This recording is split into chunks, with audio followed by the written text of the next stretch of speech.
സൂറത്തുൽ ബലദ് മക്കയിൽ അവതരിച്ചത്. ബിസ്മില്ലാഹിർ റഹ്മാനിർ റഹീം. പരമദയാലുവും കരുണാമയനുമായ പ്രപഞ്ചാധിപതിയുടെ തിരുനാമത്തിൽ.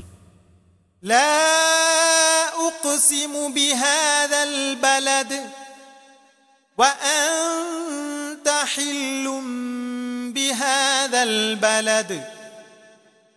അല്ല, ഈ മക്കാ പട്ടണത്തെക്കൊണ്ട് ഞാൻ സത്യം ചെയ്യുന്നു. നബിയെ, നീ ഈ പട്ടണത്തിൽ അനാദരിക്കപ്പെട്ടിരിക്കുകയാണ്.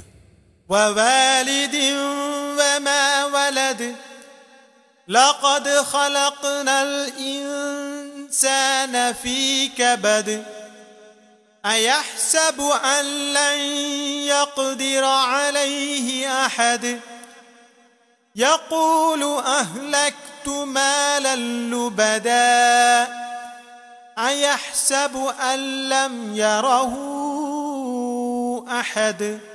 ഒരു പിതാവിനെയും അവന്റെ സന്തതിയെയും കൊണ്ട് സത്യം, ത്യാഗങ്ങൾ സഹിക്കാൻ പാകത്തിലാണ് നാം മനുഷ്യനെ സൃഷ്ടിച്ചിരിക്കുന്നത്.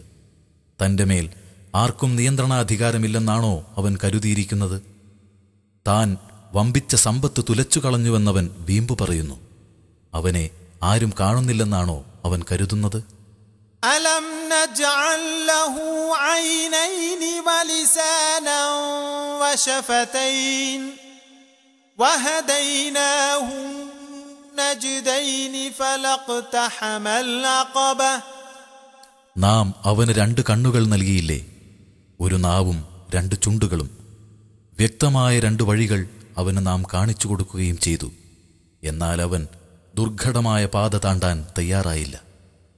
വമാ അദ്റാക മൽ അഖബ ഫക്കു റഖബത്തിൻ ഔ ഇത്ആമുൻ ഫീ യൗമിൻ ദീ മസ്റബത്തിൻ യതീമൻ ദാ മഖറബ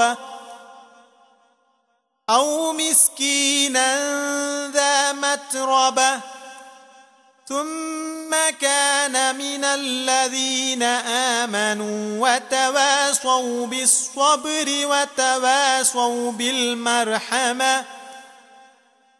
أولئك أصحاب الميمنة والذين كفروا بآياتنا هم أصحاب المشأمة عليهم نار മുഅ്സദ. എന്താണ് ദുർഘടമായ പാത എന്നറിയാമോ? അടിമയെ മോചിപ്പിക്കലാണത്. പട്ടിണി നാളിൽ ആഹാരം നൽകലാണ്.